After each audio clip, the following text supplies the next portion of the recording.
Thanks for joining us today, everyone. Today is another special edition of the podcast where we're going to talk about law enforcement and law enforcement mental health. Now, in the last few years, we've talked about this. It's been a tough year for cops with the protests, riots, national media, and politicians spewing anti-law enforcement rhetoric with baseless allegations of systemic racism or systemic use of force issues with law enforcement. We've had the defund police movement. We've had it's changed from defund to reform, reimagine, whatever the buzzword is now. This job is stressful enough the way it is on its own merit, without having to add all these stressors to the men and women who are serving our communities. Now, if you look at the numbers for this year, and Steve may correct me if I'm wrong, by the looks of it, it looks like we've had around 100 law enforcement suicides here in the United States this year. Now, that number in some years past has exceeded the number of line of duty deaths in our country, which is, to me, it's frightening with our career and with our men and women who serve and their families and our agencies. Making sure our cops and their families are okay is more important now more than ever. And today we're going to share some information about a great national organization called First Help, which is the parent organization of Blue Help. And joining us today is Steve Hough, CEO of First Help. Steve, thank you so much for joining us today. Thank you. I appreciate you having me here today. So did I get that right? So First Help is the parent organization, correct?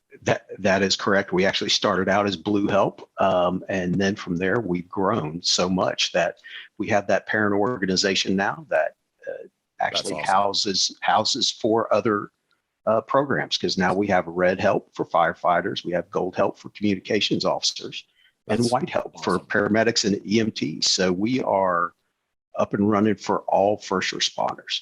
So now this started with Blue Help, is that right? That is correct. Did start with Blue Help. It started with myself, Dr. Jeff McGill. He was my partner back in the day when we used to work together, and Karen Solomon. So she is, at the time, she was a blogger, and I believe she wrote some books. And then we wound up being in one of her books, The Price They Pay. And then her and Dr. McGill actually co-authored a book together. And then from there, we grew into Blue Help. That's and awesome. It's just been a heck of a ride. So what's your background? You have a law enforcement background? I do. I am coming up on 25 years in law enforcement. I will finish that up next year. I have worked at 2 agencies over at Okaloosa County, and then over here in Walton County, which is where I'm currently employed. And then I also worked at the academy down at the local college at Northwest Florida State College as a coordinator. Running law enforcement. So I literally have, at this point in time, probably 27, 28 years in law enforcement. So. Well, thank you for your service. What's your current position now with law enforcement? I am I'm an inspector. I do polygraphs, backgrounds, do some analytical work, that kind of thing. Okay, awesome. Well, thank you for your service. Now, what motivated you to get involved in this type of work with Blue Help or First Help? Well, I could tell you that short of about 10 years ago, this would have been the furthest thing from my mind. 10 years ago, I was working as a detective or an investigator, and we were working with the Marshals Task Force for Violent Fugitive Task Force. We were working gang intelligence. I mean, we were running the gun, and we were doing all kinds of things. And we, as in myself and Dr. McGill, we were actually in our studies at that time for our bachelor's degree. I think he was working on master's degree. And we started learning and preparing ourselves back then. But then in December, 10 years ago this year, December 2011, wound up getting into a shootout. I got shot in the face, got shot a couple of times in the leg. And 10 months later, I'm coming back to work, but I started, it's one thing to know what's going to happen mentally as well as physically, but it's another thing to actually go through it. And once we started going through these different phases of recovery and dealing with these things and coming out with that personal growth, we were like, man, there's so much missing that we need to do something about this. We need to push this mission forward. And that's where like the three of us actually kind of came together, and Karen wrote her books, and then things just kind of took off from there. Oh, so you've struggled with I'm assuming stress and some PTSD from that kind of an incident. Yes, sir. Absolutely. It has, it's been for lack of a better term, a remarkable journey to actually be able to go live in those moments of isolation and anger and fear. Right. That, one of the first things that happened to me that set me on my path with that post-traumatic stress or that occupational stress was I was playing Xbox in the hospital, and I got a panic attack, and it scared. I never had a panic attack before, so it scared the living heck out of me. Right. And so I put the Xbox down for 3 years. I didn't drink for 3 years after the shooting. All these things that I had learned, I was so afraid of. But there was so many other things going through between with Jeff, my partner, some of the other guys that were there, Todd and John, myself, and then pushing through that a couple of years later to come out on the other side and be able to maintain a daily balance is just, it was just incredible. So, and that's what put us here. So that's what really got us here was, look, we need to make sure everybody understands these tools are readily available, and these things that we can do to protect our mental health are not something that is just out of our grasp. It's right here for us. So did everybody who was involved in your shooting, was everybody able to stay in law enforcement? Yes. So everybody stayed in law enforcement. I was, I guess you could say I was the only fortunate one that caught the bullets that day. But like I say, when we talk about this, is I wasn't the only one that got shot that day. We learned a lot about how it affects other individuals. Yeah, absolutely. People you don't even know, or you don't think you know, will come up to you years later, and you just don't understand what kind of a profound effect that incident had on people. Right. Absolutely. So what year was that? 2011. Okay. So that's 10 years ago. Yes, sir. Coming up on the 10th-year anniversary. So did your agency at the time have the support available, whether a peer support team or did they have any kind of a mental health program for your cops then? Most people didn't back then. No, absolutely not. Right. And I think that was one of the things that really drove us to start Blue Help and start this mission was agencies, and not just my agency at the time. Agencies across the United States are excellent at burying officers. Yep. They have processions, beautiful processions. They honor them well. But when they have somebody that actually survives or suffers from accumulative stress instead of a critical incident type of stress, knowing what to do with those officers is a little bit more delicate and a little bit more difficult. Absolutely not. Absolutely not. You know, I'll say this, we're making great strides, right? We've got a lot of agencies that are starting to pick that ball up and go, hey, look, we've got to take care of the men and women of law enforcement. All of our first responders, they see these horrific things that most generally your general public will never ever witness. Right. And it doesn't even have to be horrific things. I mean, just the day-to-day grind of answering domestics, answering these different calls. Right. It just has that effect. Yeah. No, absolutely. So we're seeing those agencies starting to step up, which is excellent. Yeah, we're trying to push that here as well in Minnesota and throughout the Midwest. And so your organization, what services do you provide officers and families and agencies? What does Blue Help do for people, or First Help? So first off, what it really does is provides that awareness. Blue Help really came into its own when we started tracking suicides of law enforcement officers. So number one, the first and foremost thing is the awareness aspect, right? We put the information out there to let folks know, hey, take care of yourselves, take care of that mental health. And we collect these numbers because nobody else does it. We're we're stepping into the training realm now. We're being able to provide, we've tried a couple of different online trainings, and we're going to do different trainings that will really change the way that people look at things. So these are just things that as we grow as an organization, we're going to continue to do that. There are resources on our website. There's the availability to go to firsthelp.net. If you go there, and you can actually put in your information if you're feeling like you need a little bit of help, and we can actually pull up information in your area and get that to you so that you can go. If you need to talk to a counselor or you need to talk to someone, those resources are available on the website. And then of course, it's just simply going to the conferences, going to agencies, talking to these individuals, talking to the officers, talking to their spouses. We don't limit just to the officer. We'll happily talk with spouses, family members, and make that happen. So we like to look at the big picture of it. Yep. When we see that we have officers that have suicides that are reported, if the family wishes, we'll send them out some care packages and just let them know, hey, if you need anything, here we are.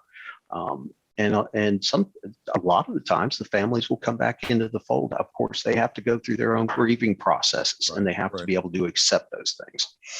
Right. So you talk about tracking numbers. Yes. Talk about the numbers, or talk about the trends. What are you guys seeing? So what we have noticed, and I'm looking at my dashboard as we're talking about this. So what we have noticed is that our numbers are pretty consistent, from meaning that they're within a certain range, if you will. So the numbers are staying usually between 148 and 175, 180, somewhere in there every year. We did have the exception in 2019, where right now we're at 238 reported suicides. Now, again, we don't know, we don't speculate at all as to if there was an increase or a decrease, but what we do know is there's obviously been an increase of reporting. Right. So those are the numbers we stay with. I can tell you this year, as you said, Sheriff, we're right at 100. We've got 99, right? We've got 4 females and 95 males. So we track different kinds of statistical data in there. Our database collects over 30 points of data to say that if an officer had issues in the past, or if they've tried to go to an agency to get help, those kinds of things. Now that stuff's not reported publicly, right? Because that's private. But what we're hoping to do is to be able to grow a database that will allow us to start studying this and produce some valuable information to other entities that might be able to push some things out, either legislatively or along those lines, to help these guys out. Right.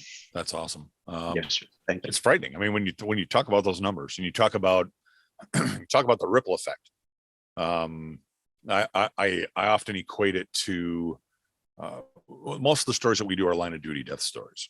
Yes, sir. And so coming up on the 26th, we have Corey Slivko's story. He was a sergeant up in South St. Paul. One of those officers who worked his way up quick, was super successful, beautiful wife. She had a successful career, 2 beautiful kids, lived in a beautiful home, in beautiful neighborhood. Everything looked like, he was living the American dream, and right. And he was struggling. And so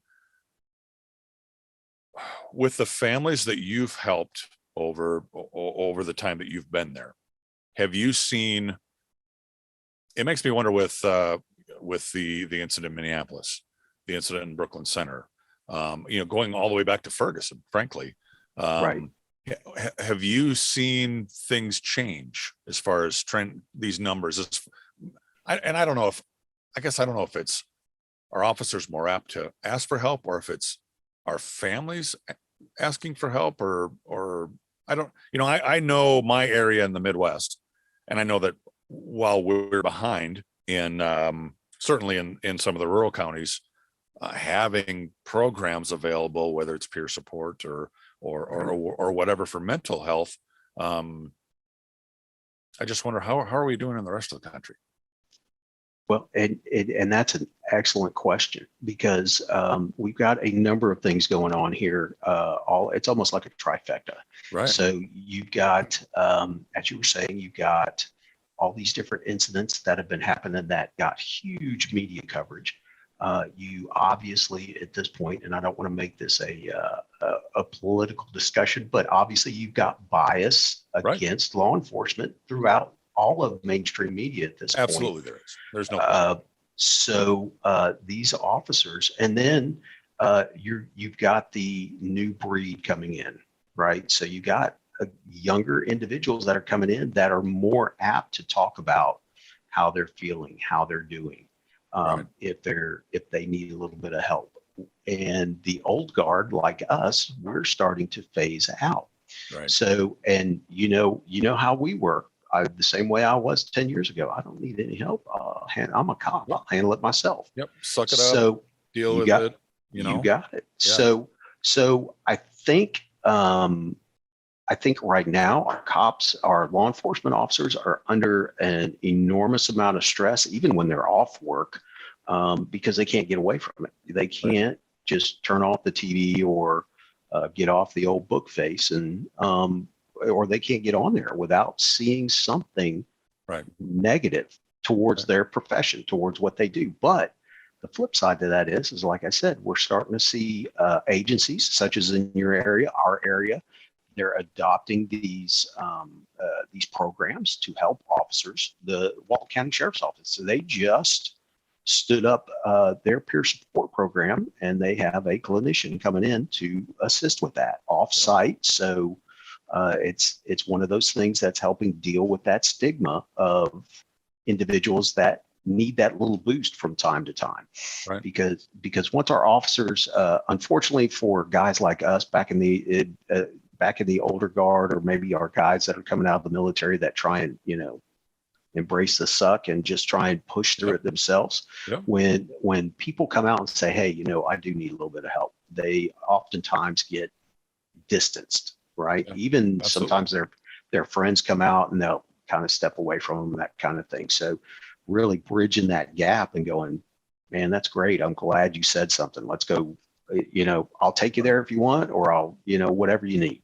Right. So it's definitely getting there, but it's like we said at the beginning, it's just a trifecta of so many different things. Officers are being watched more now than they've ever been. They've been scrutinized more than they've ever been. And deal with the coronavirus, lockdowns over time, families can't get out. Just the plethora of different things going on right now. It's really hard, but we're seeing some headway.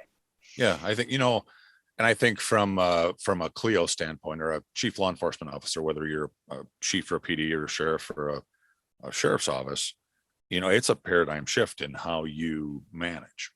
Absolutely. And we have a responsibility as leaders to make sure we are encouraging and developing a working environment where it's okay to not be okay. Absolutely. Where our guys and gals know that if they need to talk, frankly, we tell our folks, if a call's not, if you're taking all these bad calls one after another, and it's not bothering you, then something is probably wrong with you. Exactly. You know what I mean? Yes, indeed. Because naturally it's going to bother you, and everybody processes it differently. But for example, with our agency, it's a small agency. We have 34 sworn, and we have a peer support team. We have a clinician that we have on retainer who manages our program. Nice. And it's an active program. In other words, it's a program that our staff is using. And for me, that's an eye opener, because you think, I used to hear administrators say, well, that having a peer support team or doing diffusings after an incident the same night, or debriefings within 48 hours of 2 sleep cycles, they would tell me, well, that's a metro thing. that's something you see in Minneapolis, St. Paul. Right. You see those in the metro areas. We don't do that kind of stuff in rural, in the rural counties. We don't need that. It's like, well, frankly, we're all dealing with the same stuff. It's just a different level and maybe a different frequency of it, but we're dealing with the same stuff. Absolutely. So we got to make sure they're okay. No doubt about it. And, I've gone on, I can't tell you how many podcasts, and we talked about the January 6th riot or incident, or whatever you want to call that, and that's the very thing that I bring up. No agency in the United States could ever prepare itself for that magnitude of an incident. It's just not possible. Right. However, you do have your officers who are more inoculated to those stressors, probably in your bigger, as you just said, in your bigger cities. They handle those calls more frequently. They do more than our rural brothers and sisters. So that inoculation factor to that stress is a huge thing, and being able to take that and move it and get it out of the way by having those peer support groups together and the clinicians. And Sheriff, it's like I tell everybody, it's like some of the best stuff that I could do for myself now is I go sit out on my back deck and I light my pipe up and I talk to my wife about my day. Yep. And if I had a crappy day, we talk about a crappy day. If I had a good day, but that whole I'm fine syndrome, where you come home and you take off your Superman suit and you're still processing all those things that went on for the day. And then your significant other, your spouse, family members, hey, how are you today? I'm fine. Right. And really, you're not fine. You're not. Yeah. So there's all kinds, and that's one of the things that we discuss is there's all kinds of different ways that these officers can just, we can get our officers, for lack of a better term, de-escalating themselves, right? They're calming themselves down even before they get to the house, because people just, people look at us in awe. Oh, we're the police. We're going to save you. But guess what? When we go home, you know what? We got bills to pay. Right. We got a kid that flunked his math test, and we're going to have to ground him. Right. We've got same things going on that everybody else does. Right. So put our pants on one leg at a time. We're the same as everybody else. We're part of the community. We tell, absolutely. I remind people that, we're the people you meet in the grocery store. We sit next to you at the restaurant or at the football game with the kids. Sir. Our kids go to school together. We're part of the community. And absolutely. And while I would argue differently, most of our cops are going to say, well, we're just ordinary people, which they are. However, we're ordinary people. The men and women on the street, they're ordinary people willing to take extraordinary risks every day for us, and often for people they don't even know. That's right. And that stress doesn't end with the cop.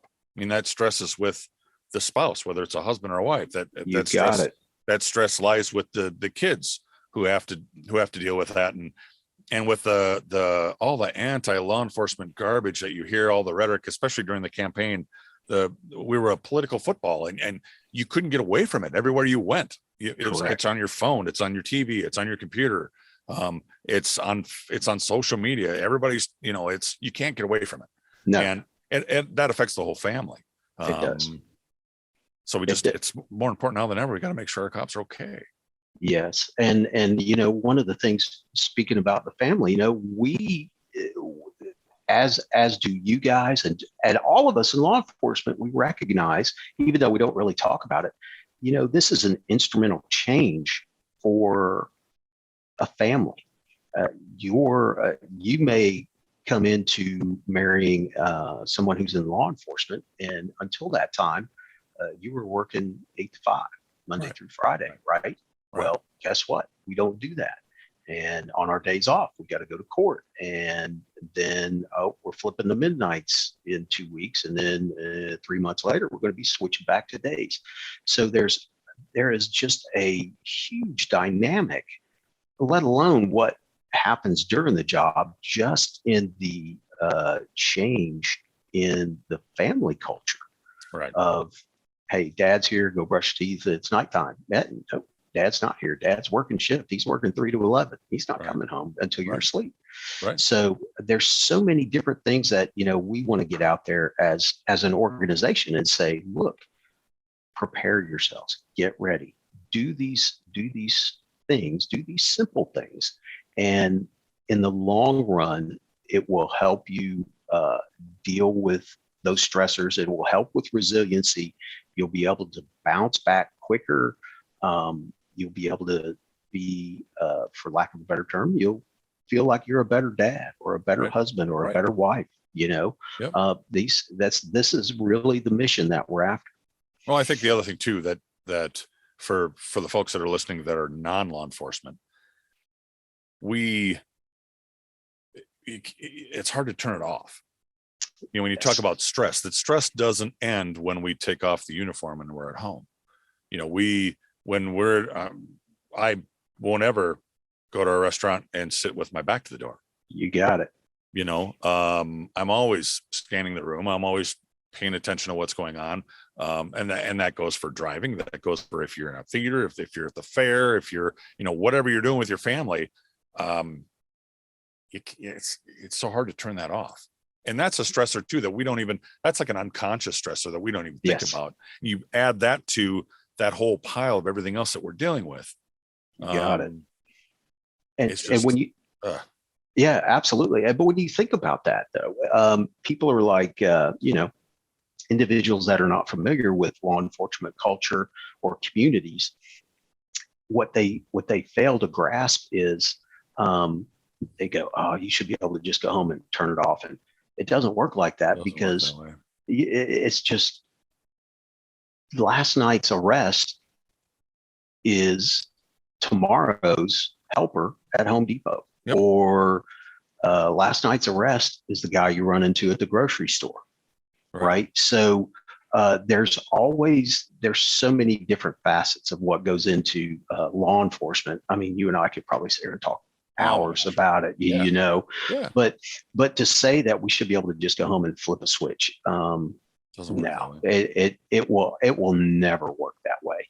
Right. If you can do that, just please be careful, because that's one of those things that it's great that you can do that. However, there has to be for the job we do, there has to be a certain level of awareness, just for our family's sake, just for our friends' sake, for everything else. It's just part of the job, so to speak. Yep. So your organization, you guys do a number of events throughout the year. Yes. Give us an example of what you guys do for these cops. All right. So perfect example. Next week, we're going to be in Dallas. So we are doing our annual dinner. We're bringing the families in, the families of officers lost to suicide. There are kids events that are planned. We're working on a walk so that we can do a walk with all of our families together.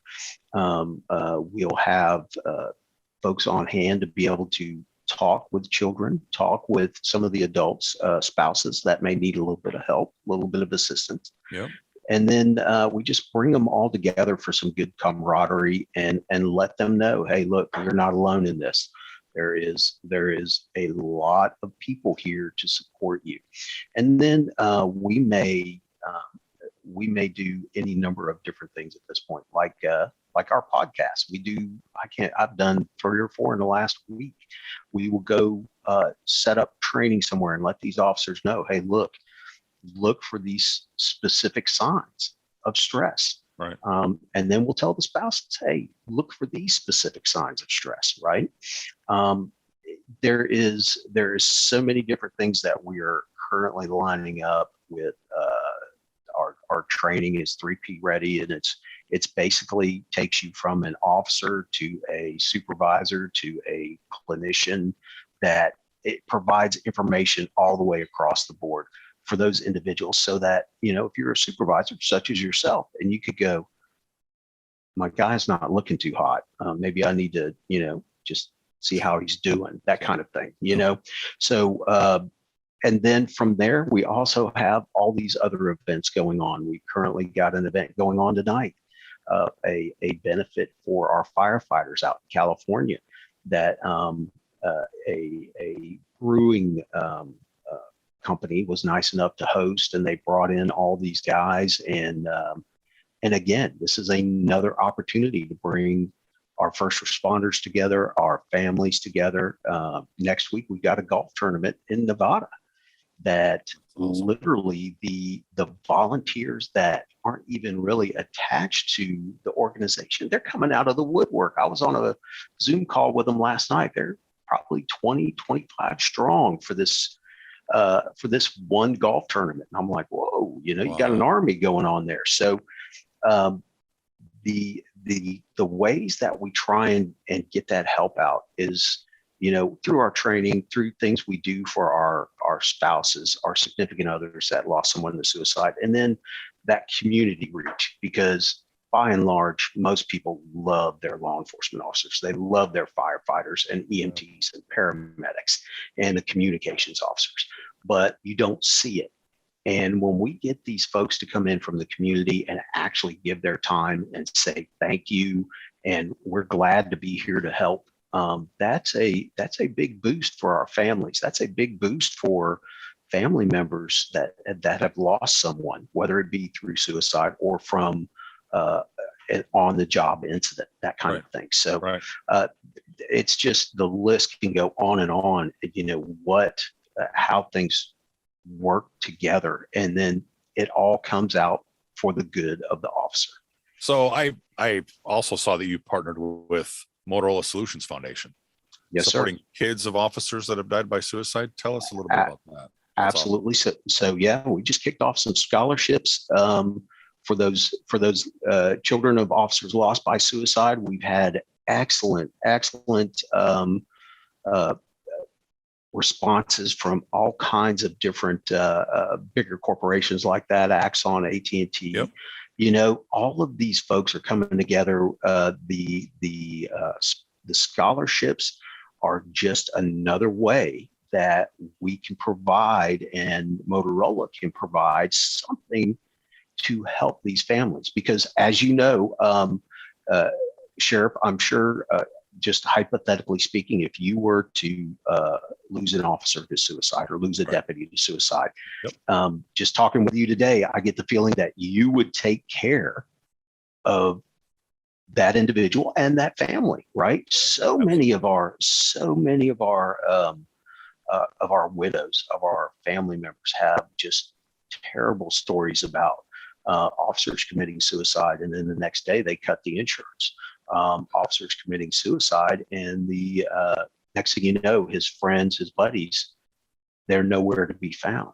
Right. All of these different things go on, and when we're able to do these partnerships with Motorola and put out the scholarships to help these kids get what they need, get to school, get whatever the case may be, we're seeing a larger community now. We're seeing those big corporations come forward and say, yeah, it's about time we do something and help these families. Yes, it is. It is fantastic. They're kind of the forgotten family to me, the forgotten survivor families.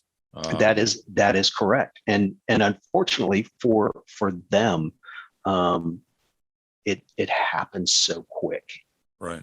It's literally a next day affair, and they're gone. I mean, they were in a bigger family, right? They were in that family that was one asterisk. It was that was the blue line, and within a day, it's gone. So it is breathtaking to hear some of these things. So it's just heartbreaking. It is. We got to take care of our folks. We do. And whether it's a line of duty death or whether it's a fallen officer by suicide, and frankly, I think arguably very few law enforcement suicides very few of them are not law enforcement related. Right. You know what I mean? So, yes, sir. They're heroes that served, and for one reason or another, they're gone because of this career. Absolutely. And but they're still heroes. We still have to recognize that in the services and their sacrifice and everything their family's been through, and just like the line of duty death families, we have to take care of the survivor families from officers we've lost that way as well. Absolutely. They're all Now, terrible. I will say this though, that I was talking with Karen today before we came on, Yep. because I wanted to get some numbers together. So I want to be clear. I know we discuss these things, and it's a bad situation, no doubt about it. But things are getting better. We've got 4 states now that have recognized Law Enforcement Suicide Awareness Day. We just had our 4th one come in. I believe it was Rhode Island today. That's So awesome. September 26th, we are getting these proclamations done throughout the states. We're getting that legislation pushed through. We are starting to see a turn in the way in the way we respond to that. So is it? I don't want to say it's too little too late. Are we on the right track? Absolutely. We're on the right track. And part of we're it is just pushing. getting our leadership to start talking about it. Absolutely. Yes, and sir. keep pushing it down and pushing it to the side, because that's what we've done for way too long. And that's created that stigma that, that everybody's afraid of. And we gotta get past that.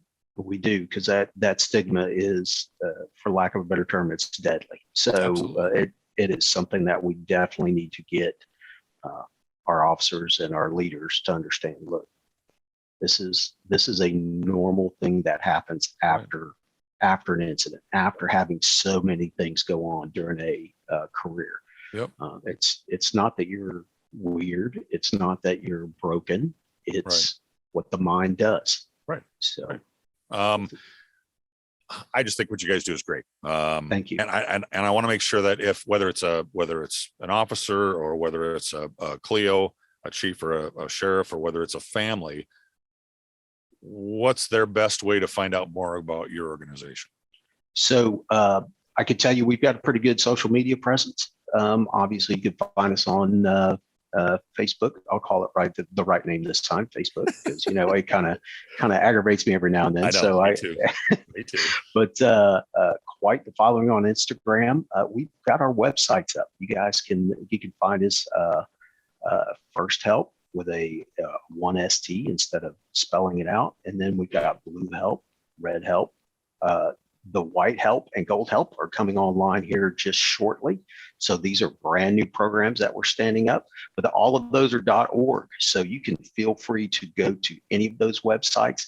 There is contact information out there. There's volunteer form out there. If you want to report someone lost by suicide, there's a reporting form on there for you guys to do that. So I would encourage everybody to just go to one of the websites, read our mission statement, read our vision statement. We're there to promote wellness for all of our first responders and to get rid of that stigma and push that awareness level of mental health so that we can cut this off at the pass. Yeah.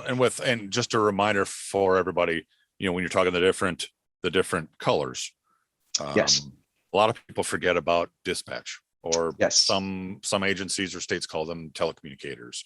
Right. Those folks, to me, they're the first people that come in contact with those that are going through crisis. Yes. And our dispatchers, when we're out on the street, we get to take care of one call at a time. Mm-hmm. Regardless of how stressful it is, it's still one call at a time, where our dispatchers, especially in smaller dispatch agencies that maybe have 2 or 3 on, or even 1 on at a time, they're dealing with everything. And they don't ever get, oftentimes they don't ever get any closure because they're not there. There you go. That's you were hitting right where I was going to take it. So the fact that we have these men and women that will sit behind a console for 12 hours out of a day and take these calls, and then they are, if they hear an officer chasing someone, or they hear an officer calling for backup, and literally at that point they have a job to do, but they're only left to their imagination as to what's really going on there. Right. This is one of those things that we go, I think about that. And it's funny because before we started all of this, I've always, joked with the dispatchers, and we've always got along well with our communications officers. But the bottom line is when it's going down, they've got no recourse. They're there. And then at the end of the night, what do? They get in their car and they go home. So most definitely, we need to be taking care of our communications officers and letting them know, hey, this is not unusual for you either. We do when we do our peer support stuff, we bring our communications officers in there. The communications officer that was involved, that was on the radio when I got shot, she was 21 years old at the time, six months in the job. And she had to handle a call like that. She did it perfectly. I couldn't have asked for a better communications officer. Right. So, but we have definitely got to. It's no longer just about the cops, right? No, and it's no longer just about the firemen. So it's about everybody involved in that first responder realm. The whole component of that first response to these crises. And yes, sir. I just, I worked in dispatch when I first started, and learned firsthand. Back then, it was just one dispatcher on, firsthand how stressful it is in there, and the fact that and unless the officers come in and give you a little debrief on what happened, you don't ever hear it, right? And I just worry about those guys too, guys and gals that. We just got to make sure that they're good too. And what we did with our peer support program is one of our peer support team members is part of dispatch. So we make sure we have somebody in that area, that can help those folks, and that's there to talk and be there to support them. And we just got to remember them. So you've got to. Steve, thank you so much for being here. Thank you. It's just, it's so important. And this month we've really been focusing on it, and especially with Corey's story, the Corey Slifko story, that he was a friend of mine, and I grew up with his wife's family, and we just got to make sure we take care of those folks. And we just want to make sure that people know, regardless. Granted, I'm in Minnesota, but you're there for everybody. I mean, it doesn't matter what state they're from. You got it. You've got the resources for them. So thank you again for so much for being here and for what you do in your service, and please stay safe. It's same to you, and same to all your guys on the road.